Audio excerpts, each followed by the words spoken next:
Why can some people eat whatever they want and not gain weight?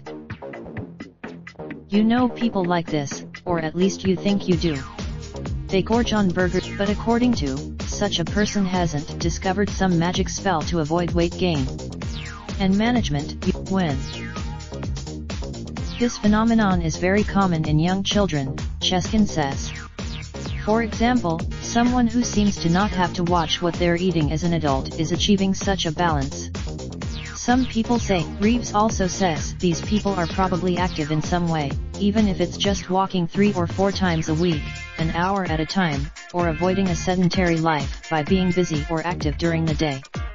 You'd be surprised. Cheskin notes the standard exercise recommendation is to get a half hour of moderate physical activity, you like walking at a brisk pace, you on most if not all days, and that people who are more physically active have lower risks of, and Cheskin points out people who don't seem to gain weight may have favorable biological factors, like a faster, more lean tissue or more muscle mass. Inherently, with all that in mind, what is a more efficient way to? Both Cheskin and Reeves warns you shouldn't think idealistically regarding.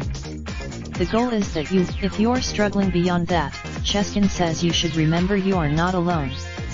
In addition to the role, so the next time you see that person picking out on unhealthy food, know that they're not a superhero. And maybe invite them. Copyright 2017 U.S. News & World Report. Raindrop, drop top smoking, no cooking the hot pot. Fucking on your bitch, yeah, that. Looking up, open the park, pot.